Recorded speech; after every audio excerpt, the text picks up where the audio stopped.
na ye memenda oforiso bosome de tosun sia afempenu ne aduonu nan afe ne braso sense mudo ayaboa no de dihye ne ditie o my God na mantem dun sia mu ye kenkan kyerɛw sɛ anwume no sia kase wakase yi mu ensem bia wo beti eni abedwako mo mrahye bedwafi a wo mo na ehye efomagudie tuo ne ahonene so de ato yisi adwuma ko sɛ ne animu yi a wo mo ntenase na lo hyade hyehyɛ pono onfameto Ghana for anim sanso na GPRT mpanimfo de ato ahyenkafo anim sɛ wo mu sɛ fango no ya to mu die na nso kosi sɛ mpanimfo betenase wo de hyehyɛ baba no emo bia ento ahyentiade emu Deputy Attorney General enso de ato dwase saa wade beto dwase ya mamra wade ewo enkrama mu a eye bobu wolomo sɛ abaya no wadi mfie dumie no so wadi mfie dunsia etia Ghana mra ensem we ni afoforo bi ene yaka bomu don hwere ye kenkan ma wo sɛ anwumre no sia kase midin de akria echa oyi akwan memo ajo the brand nsem ni twem wankasa memfa ensom we na sentem se de ka ne dundum ekoso a Ghana fo bi epreye se de aduro no yisi adwumayeko emfa enhyehye pono yellow shedding timetable emra metudwa no ekoye nsempii no eneyi na emrahye bedwafie wokọ a wo mu a yate abedwako a wo hwe efomagudie tuo ne ahode ne so meche parliamentary select committee on mines and energy de abetudwa se yisi adwumayeko ne enimu ya low shedding timetable no onfraba meto Ghana for anim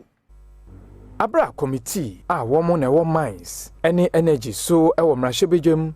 to Electricity Company of Ghana empenifo anim se womo enhwe se womo the timetable ebeba afa enyinam kanea enyina so no eho ana ranking member a wo committee ni so John Jenapo to dwa se enyinam kanea enyina so no ni nyina no agina Ekebio GD passe edaho enuntina amana kobanisa. Well, it's obvious that it's a generation challenge.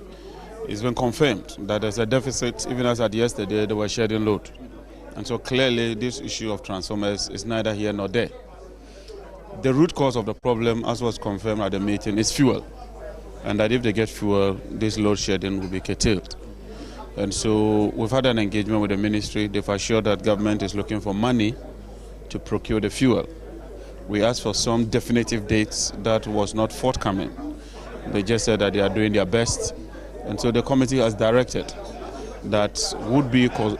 customers who will be affected ought to be informed ahead of time. So in a nutshell,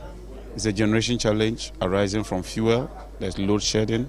there's a generation deficit, and the utilities have to inform customers before their lives are taken out. Ehona Managing Director Emma ECJ Jumekunu Dubik Mahama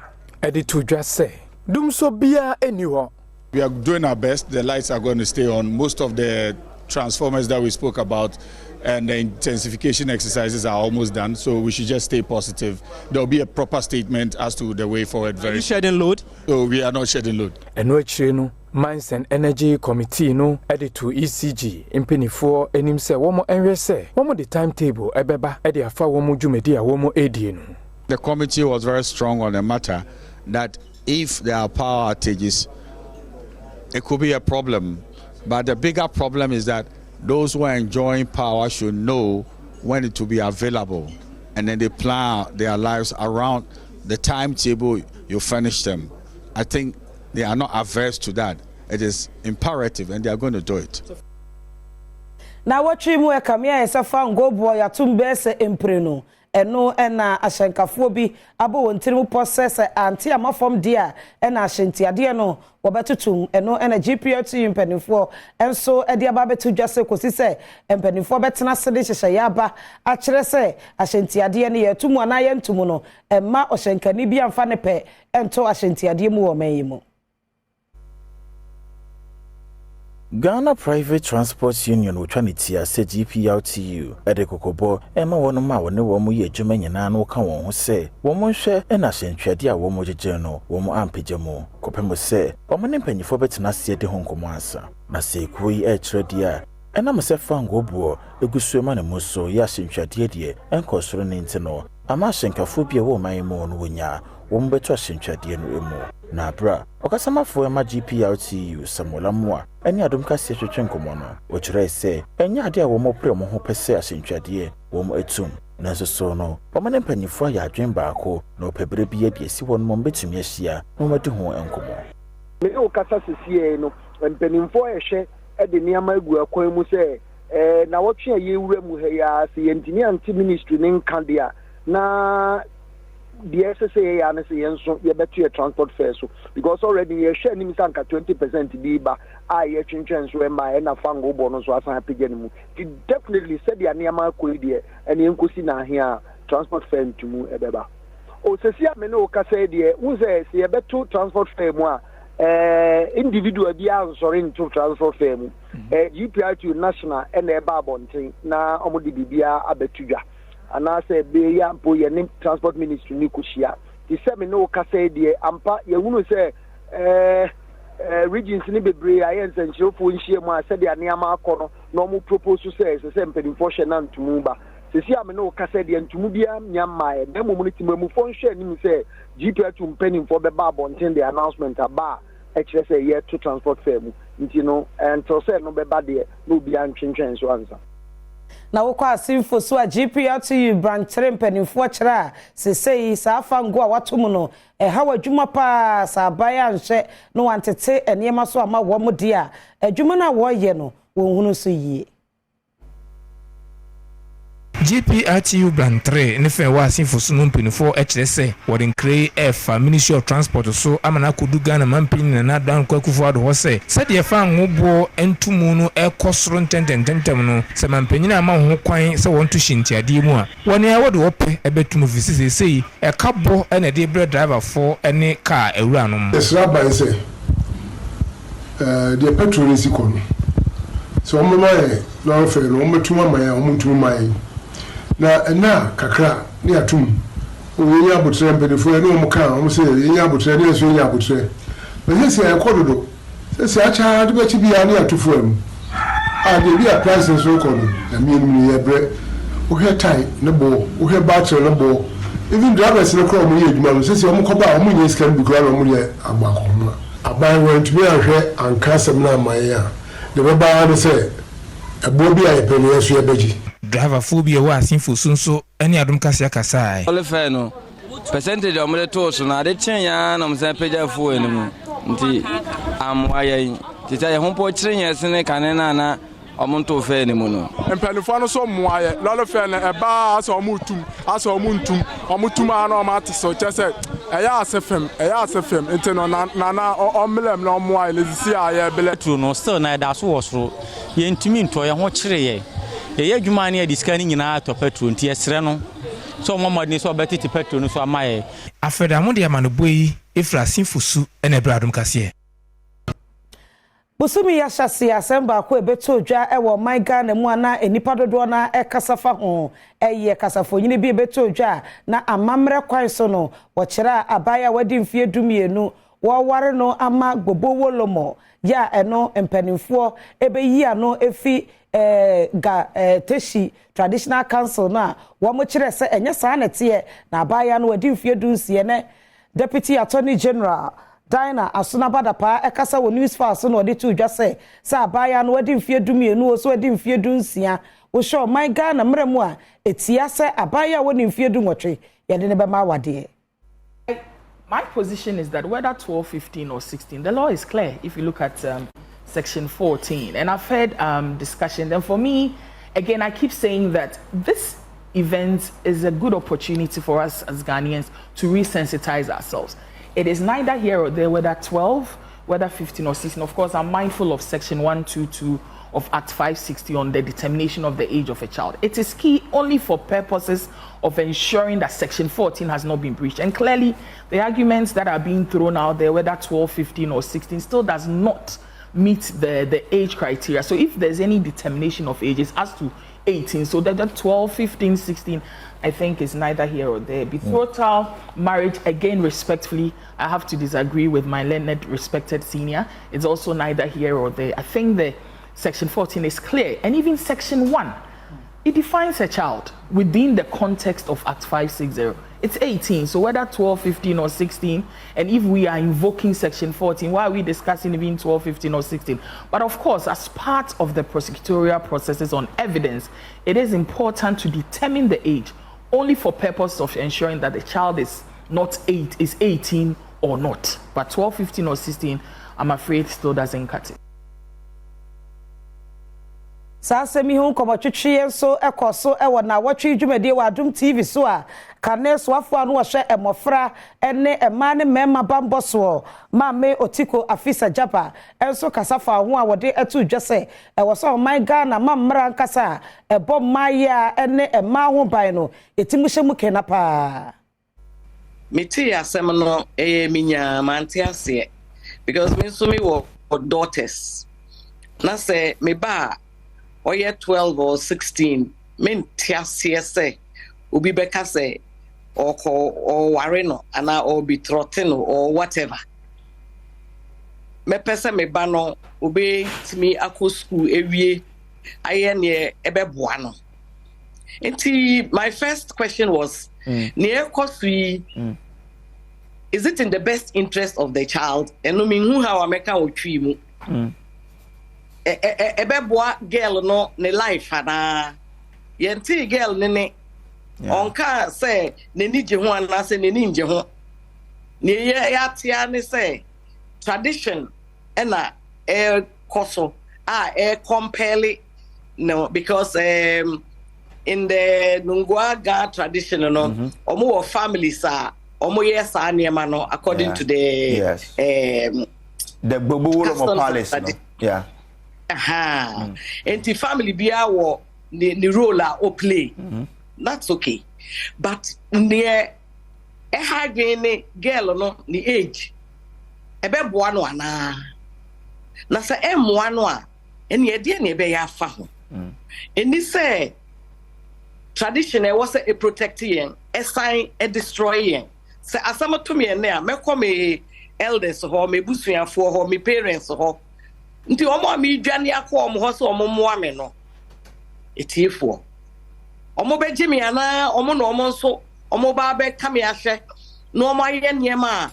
ebe ha me daache whether she's 12 or whether she's 16 or as a lawyer ne kan no Ghana mra de enfoaso na minim say ye amamre nso enfoaso say ye be ya ade a ebe ha nipa daseni Amamre no is for us. The custodians ye traditional rulers.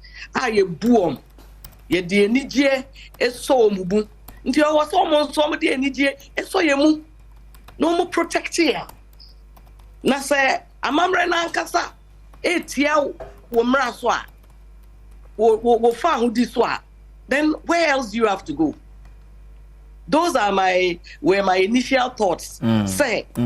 amamre no it was say to say feathers who's a hen obue ni feathers no to cover the eggs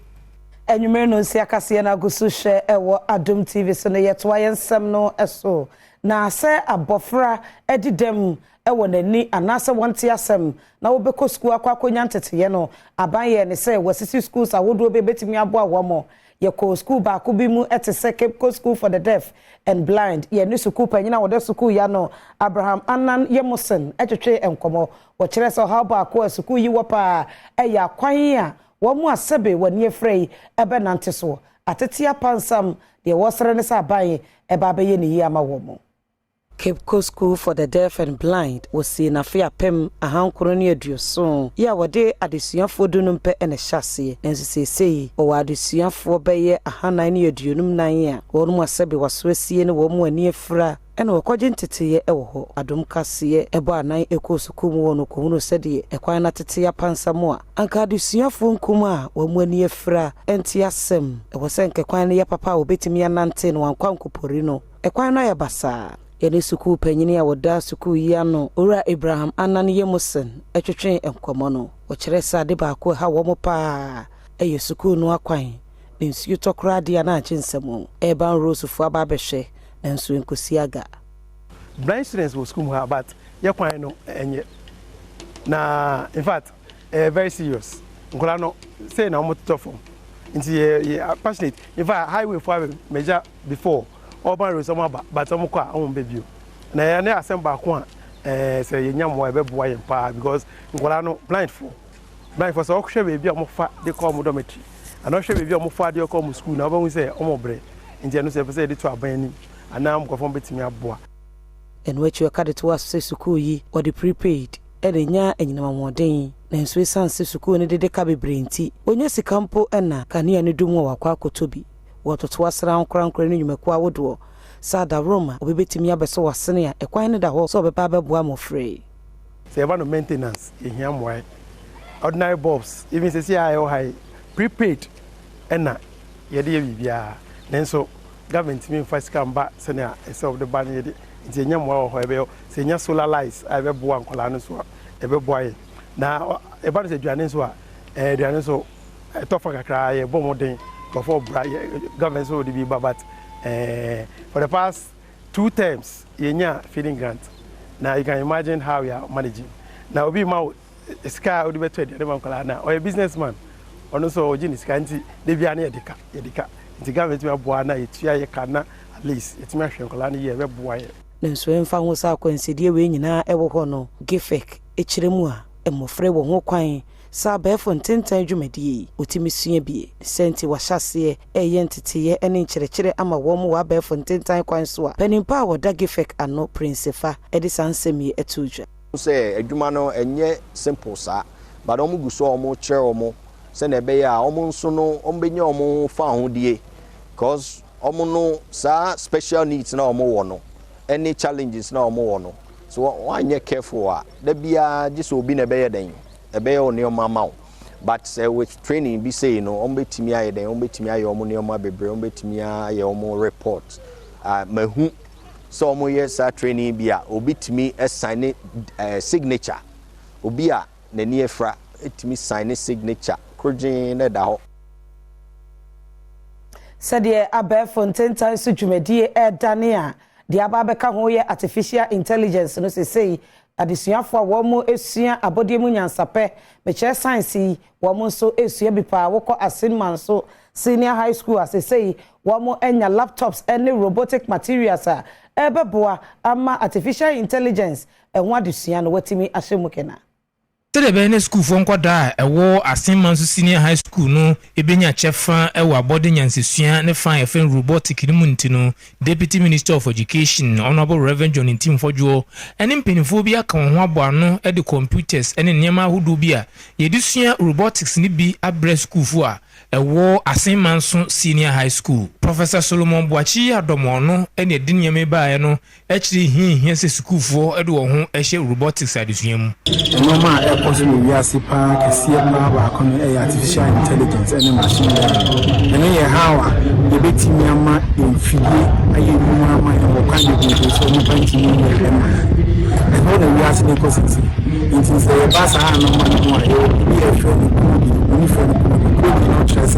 letting ama instructions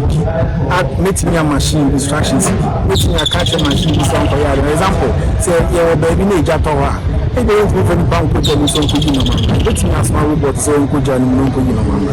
it you know say no I was saying programming robots and coding in such a way say we betting akọ is a man in also be as Reverend John Ntimfodwo ekire di ntia Emma wode niame eba school hormo asema so SHS ana me course secondary school ana me science so many years ago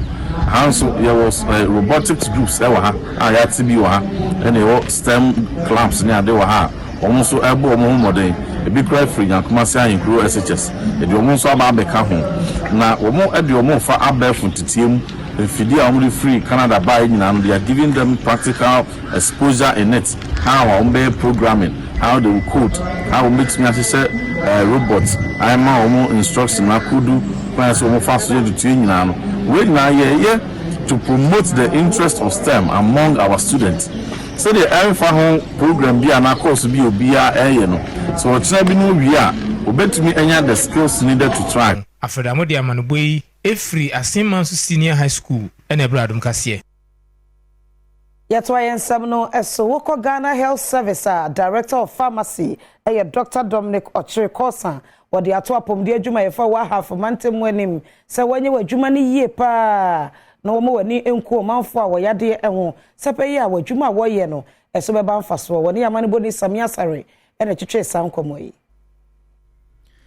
Director of Pharmacy our Ghana Health Service, Dr. Dominic Ochirikosa, edi ato apomudin adwumafo a womo ahafo. Womo hwese womo beboa omanfo ama womo enya apomudin papa. Ewa yaresabia hodo a womo ewon. What is sensem we etudwa abra wo share stakeholders awodo ewo goso. Our mandate as a service still remains the same, and it is to provide and prudently manage comprehensive and accessible health services with special emphasis on primary health care in accordance with approved policies of the ministry. So primary health care is still top on our agenda. We can achieve universal health coverage if we have a good primary health care system. So improving our primary health care system is an important venture for us. This means that community work, sub-district work, district work must all improve to ensure that the people living in Ghana get good quality health services from our facilities and staff when they need it. Deputy Director, our Ahafo Regional Coordinating Council, our no ejinemo ekasaye edema, oswafo our no enewa Ahafo, Fritmensa, Ebo apomodin adwumafo abaso ewo mpatem ho semfa ho ene ohaw awodo bia womo FM. Appreciate the challenges that you are going through as health workers in providing the much needed health services to the people of Ahafo region. The government will ensure that it supports you in diverse ways to carry out your mandate with less hindrance. Let me seize this rare opportunity to say a big thank you once again to our gallant health workers for defying all odds to provide critical health delivery services to the people of Ahafo in the wake of seeming refusal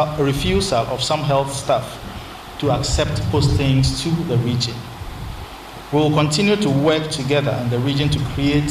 favorable conditions to attract health workers to our beloved Ahafo.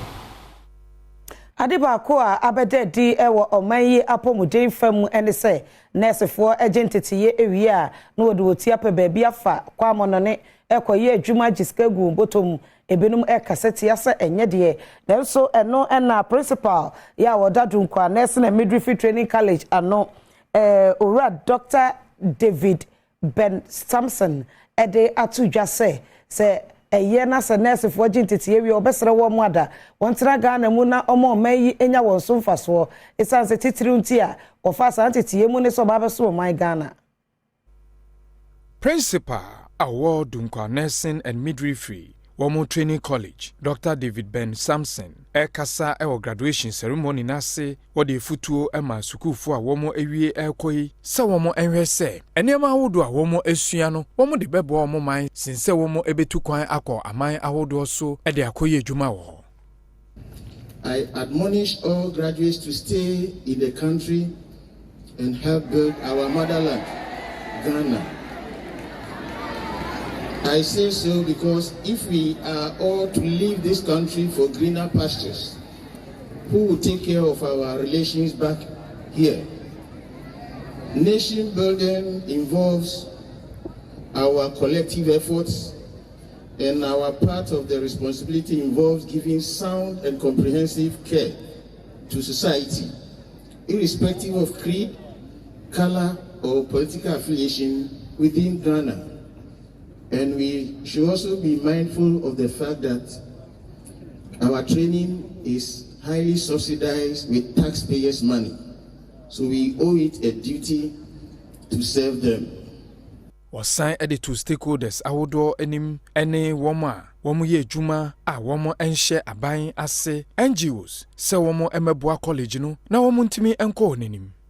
There are so many infrastructural needs for this emerging institution. They include hostel facilities, staff accommodations, a crèche for staff, children, and so on. However, a kitchen and a dining hall and an auditorium of large capacity are of high priority among the college's needs. If we want the government alone to build and do it for us, it may delay, since government has so many responsibilities on its hands to execute.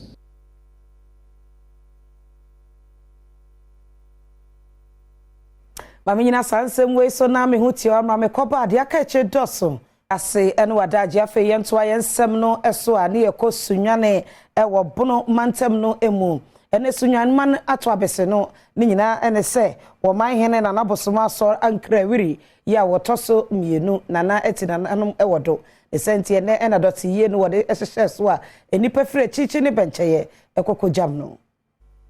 esanse ene na mpanyefo yisi ho no mobono mantam no emu a wo mu ehene na na abosoma aso nkrawiri otosumienu wode na yehhehhe so osunyane ni nteno nipadom efe chichi ne bencheye eba ye beka wo mo ho mo de ye no hhehhe so ya na dodo na no eye titire ne ntini kromafo amanyofo mrikatufo bobofo edwadefo abambo adwumayeko ehemfo hodo ene kukudamfo bi a wo mu eka ho sansoso na kanema mpanyi ya mprempre botu frank adema ndc amanyoko no jonjomane mahama ensukopie mu hono mu a wonyina bomu ekopena na enkrabre na abra kanema mpanyi jonjomane mahama ekojina simpie so a no wo kasa no odinkomo edefa ayonkofa na dajewi John Rollins abaka ne baby ana ohini ya wakwa no entem na sansoso na ofa konya ne so edeto oba hemo bosunyane na kromafo nyina enemu se so to maba edman na afimpino ne adonunum oba ban mo behwe se omo kwantempo nyina wan ne kama ediama wo mo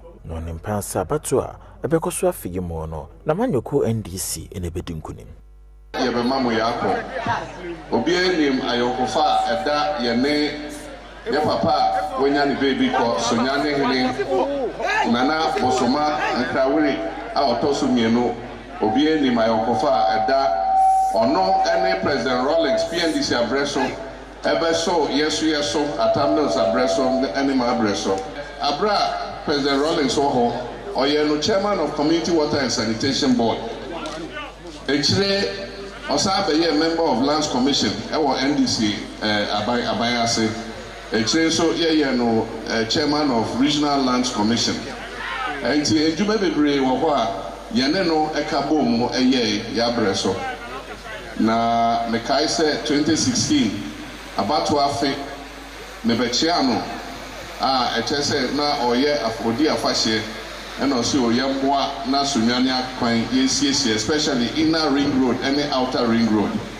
and pass ye de osia ye oyo and your mark of job any contractors that kuku dam nyina bebu akwan no so and na me bedru sunyane me rehu ye and we say ko 8 years ni ye sha asene sa akwan no ye nua mo mbeje aban no free ensem omogja akwan ni nyina egu. And so, Nyameka Chairman Mamene said, Munya Reshim, now you will GDA said 7th January 2025, NDC are buying Ebesamba. Emrasebe Jani Ojina Moma for Wapando, de la Sowa, Apa, Basubochu Mediebi Untoma, what in the Pando Outstanding Women Awards. Ya, what they ever beshe, and Mawabu Homo Day, I want to mention in Munyam. Mashibi Jenia wujina ma wona wopando de lasowa apa wasoboski mbi ho entuma edia mamba wo bo homoden pa ye wo madwuma wo mu ye mu wopando na botaye ene se betumi aboa hyamma kutupa na hye won kran ya madwumadi a wo mudi nyina no wayere won ho no wadini ye ne senti adom kase bopnim Mashibi Jenia ne twetwe nkomo erifa skimi ho. Basically, the saying goes, a country that doesn't honor its heroes is not worth dying for. And on this month, I decided to honor women in the Kpando municipality who have been outstanding in different spheres of life. We have women who have been outstanding in the agriculture sector, in the health sector, in the education sector. We have women who have been outstanding in the entertainment sector, in the cultural sector, and in many sectors. So the decision is to look for those outstanding women and then to honor them. And what I say, we impenium phobia. Some may be nominated one more awards no more no, a brand brano, or better to one one, na I swap password. Maybe some made a tossen what you are film pinonia do no and anymore, the bidding couldn't more than the thing Babetsuja. If you ask anybody now, can you be in charge of this for me? The first thing they'll say is, I don't want insults. So you can see that we are not encouraging, especially women, to take leadership roles in the various sectors of life. So this is to encourage women. We do it yearly to encourage women to take the leadership role in all spheres of life so that they'll be examples to other people. So basically this is the concept behind the COA, Bando Outstanding Women Award. The Adrusoni Eko Mayimra Shebejafie na watri mu Emra Shebejafo Kotenase ebobo passport ne boa akosoro no eho ene kwan obefa so de mra bia kwa akoto mampanyin enim yamane boni wo hena mponsa kakabo eho no obututo nkrama adom kase de koso ho na watri waboa no deba abusia enenso so ebre no aso this week in parliament memo akwaba edeba mwankasa mufie Ghana mrase bedwafie ene de ne yehwe onya ne ntie se dom kase ne se wone pese wotwere nkrata de koma speaker na wasan eba fie biom na wobedi ojuma esese wodi ansa na wokọ ahomegye mu na mubusa se asoafo a enei na nadoda nkwakufu ado abomudin no sen ena ekopi mu afi ebusa se passport wonsam a enei ebepie mu ewo my Ghana mu no ensem ben ena dom kase no eka edefa ho abusia yei ene pi ena mede bro mesre se obetena se na mede this week in parliament mede asomo edi ameje so yohene amponsa kakabo mayendo nsem no mu asuko de nsem no ase enei onim se putuprumu emrahye bedwa no sore so na woni sore so a wodwumedi a wodi no woni entimi endi awie nanso amamra no the 1992 constitution no and afenso the standing orders of parliament emrahye bedwa no ho kwan se obetimi atwere nkrata wode ama speaker na speaker ji watumene dom kase no aba no ba se woni gusu a empo se ne amamra no ka se 15% no woni aboroso eno nti enche bia no obesan aba na wabedi ojuma sei ena opani anedi ede andi apia kubi ode ensem eto yanim since I petition and I'm seeing more than the 15% and the say working day and he expects and leadership on Bessevo parliament speaker the speaker also within 7 days also the call so Ebusa owura andi apia kubi se sankrata matro edema speaker yi wonim se da fia meponso de ne de ebebefra mu na ebusa se ene ya woni twro nkrata yi se speaker ka se omma emrahye bedwa no emba embedi wodwuma edien ene bekoso andi apia kubi ekye mu se speaker mpo ebetimi amamra no abetimi atwenase akonwa se wa ma ho kwan na emrahye bedwa no ambeshia say ena no so ochensemu ede kire will be the party from doing a constitutional obligation. Exactly. That is not possible. Constitution shall say we maybe and look at the language that the constitution use shall. And he say would defy constitutional prescription no not just say we are a contempt of court, contempt of the constitution. A very grievous offense. You can lose your standing as Speaker of Parliament. So you push it for impeachment. It is grounds of impeachment. When Constitution gives you a duty, you have to deal it without fail. Te emrahye bedwa no echechere mrawi asan ana wotabire mra no edekọ omampani aseyeye na san ena etie enunti yeba eye emrahye bedwa fi ase yene the media relations director owura David Damoa ena wochiremu sedia dwumadie no se wodi wie na woje nkrata na se mra no tumu a ekwan a wofa so edekọ mampani aseye yewura David Damoa eba se yembra parliament ana yembra na parliament yembra ni wi a after going through all the stages no ye pass ya na ewie adwuma na od the HS ewie adwuma say na ya pass mbra na ewie na mom enya ye lawyer into no parliament na say de mbra no e de koma president na ordinary signature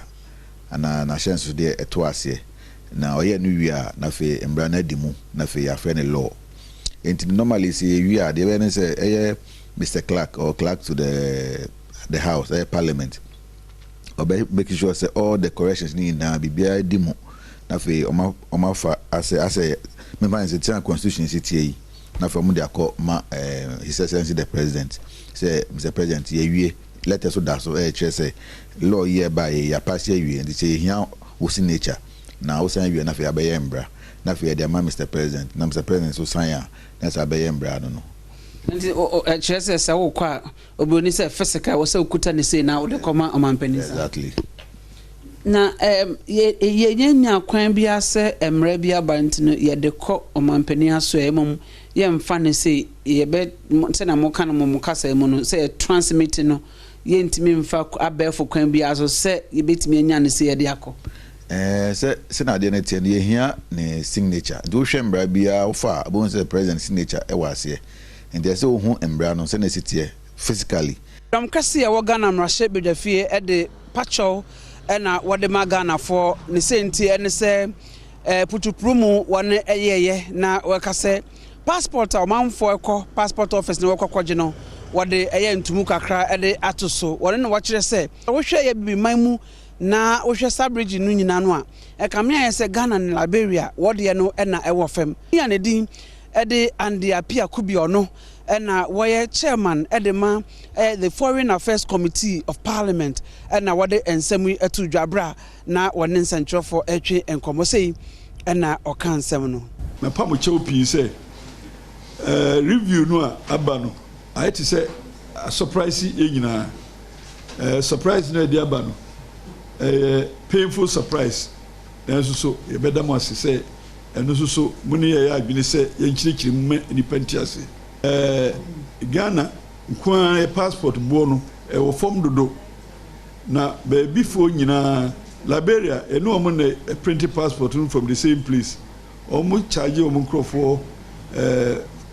$499 almost $50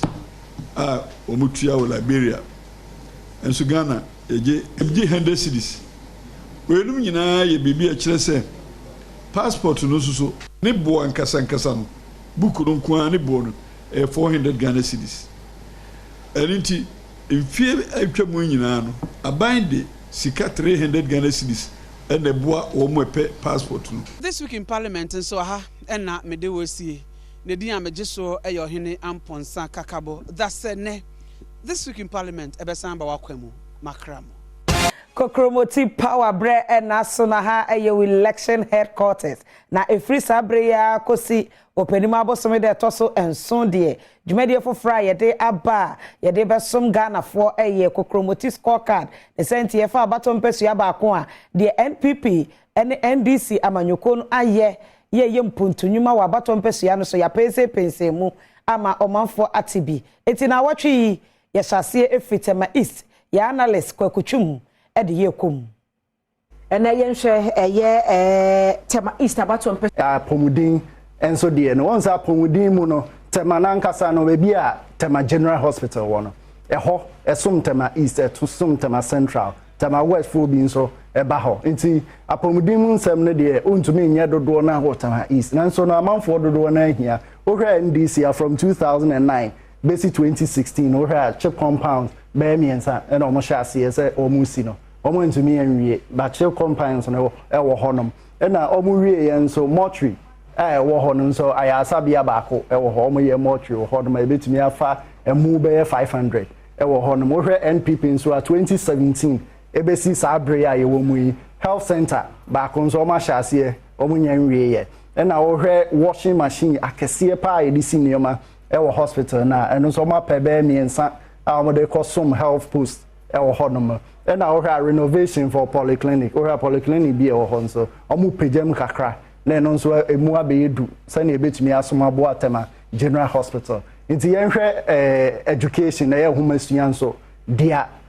parties ahodo ni na ye ohwe NDC I brought mobile 209 ekosi 2016 no omu si school adan be edan ewo tema east honom na ohwe bi nso a projects a omu san ehya ase e bi toilet facilities na de eno nso be ye enson omu engineer nwie ewo tema east na ohwe nso a desk table ni nkonya mmofra betena so esua de no nso omu tumi de be 1000 ekoye chiche de ma schools a ewo tema east na ebie nso scholarship e de ma students onza ya na MPs facilitate bi na ban so facilitate nti be nipa be 450 na enya mu mfaso e tema east wo bra NDC wo ho na MPP brace so no school a wo ho no be walls be miensa schools be miensa no ma je ho ban se na be ya adisuafo no mo nta MPP na school ankasa nso mo si be 9 wo tema east na wo classroom so o ma hyase nso mo nwie ya be 9 wo tema east no mo nwie ye ohwe table ni nkonwa nso amofra betena nso so for ma chebe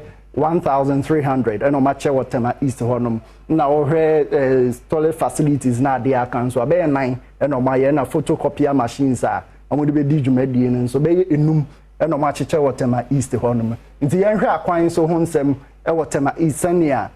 parties mienu ni nyina edi no ohwe ndc breno a dey aye friend no reshaping say bi akwan bi nye wo matwa so kakra manfo bitumi di adi akode aba no be 1.6 kilometers and omutumi ye wotema east and e bi nso asphaltic the oma ye awie e de bitumi ni bibia gu so shema manfo bitumi afa so nze tema de because of industry ne port na de ni nte kwan so tie busy into asphaltic road nso 4.5 kilometers and then this for to me yes abre no and a storm grace got us akese nso bitumi afam a nso nyirim fa manfo nso be ye num and omo hyase e wo ho NPP nso ba ye akwan be ye enwotwe and omo ahwe siesie ne kama amanfo betimi de adidwuma and e bio nso asphaltic road omo ye na kama a cars akasie nyina betimi afa so ahawma and also 3 kilometers and omo ye wo ho nti yenhwe adwuma nso nsemo e wo tema east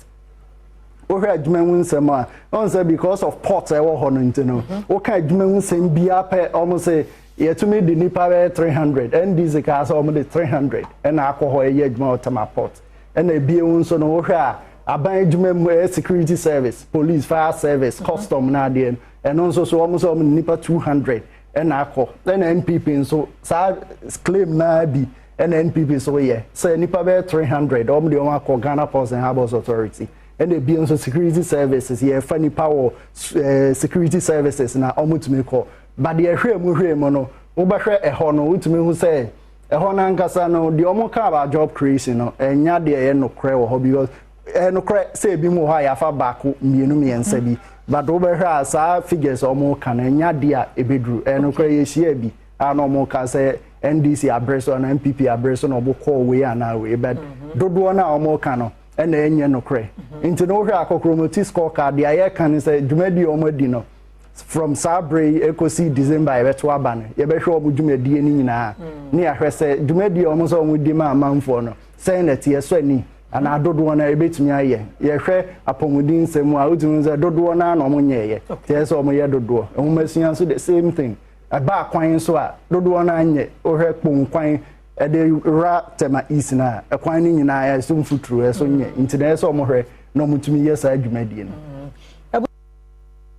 enti kokromoti scorecard ya wada bia promto breakfast yeso ewa Adom TV ya de besom wo radio so a kase boy taste yangaza eno so ya de besom da ni nyina no kwakutwum ebetena se no pensem abato mpesu ya ba akomu no wa kire de NPP ni NDC amanyoko no aye amagana fo ahunu no ahwe so egina so ato aba ede ama amanyoko mienu yi a yeto yensem no so ewo mfimfim mantem no emu nananom ewo asona kokroko adihibusua ye wo awutu breku mu ene na eweja asase yantem mu ede ama assembly se wonsi edwa kese emomanfo wo breku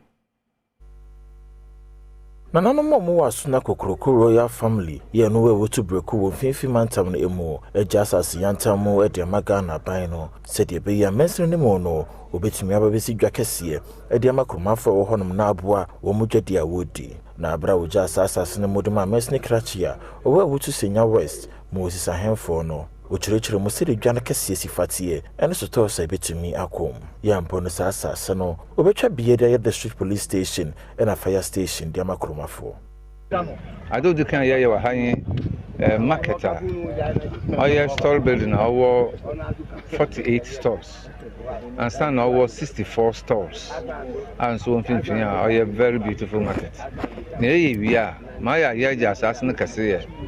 ye police command station bia what dan bia maybe owo bia ye renter I said this capital nti ye create asasa mo ho a would be to office papa the man electricity na Ghana water na fire service we na eba ma wa nti ya ija anu da there come official sport for such institutions anu hunti na ye ju ha papa o wa ba affect kakra no ade hono do bibia ebi mu asase o ba ko hunu ho no so ye de be ya da mo man ne da yemfa se me kirao insan ede mo ho a you shock in asase o da out to the mokro na buye ntumintua so bi kete because of ada de be no bobo man money na anti o ina so ajatu enwachi to fuhina wo abutu traditional area nine adawuju akoi ya onu de abusua na nim koja asase ne mode ma aban aso de abasobo ma Ghana mampanyin na nado danko kofuado so bansrabe mu a obesi abafudwa edema wona ewa wutu breku nana kufuado ye dana so papa enka DC ya oni o mensimu ha ye nia ni age nti wo hwe me na ho a ye fita akura me ne me dom ye nia de say aha na omode be ye market nti em say this year provide machine a ye grading nti ne hu ye wa ha no putu de ye mpento kwa body bia no bibia akoso fine bia me ka che market women for so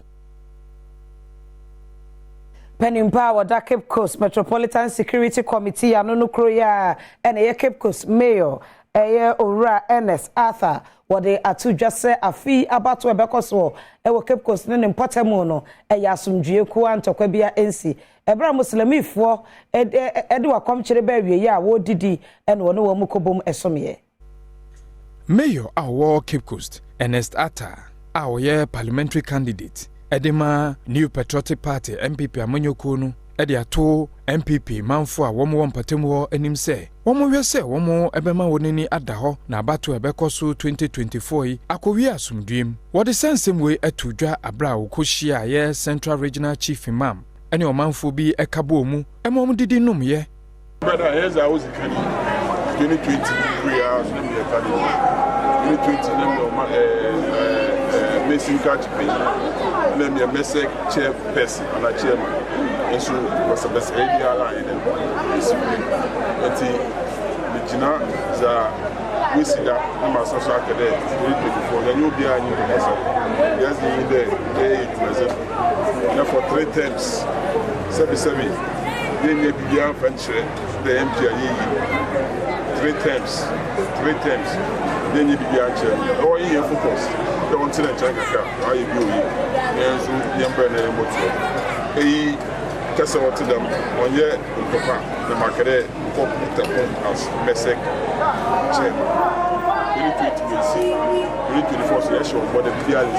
Central Regional Youth Employment Coordinator Sarah Afo enso ade futu ema MPP amanyoko fo a e won patem ho no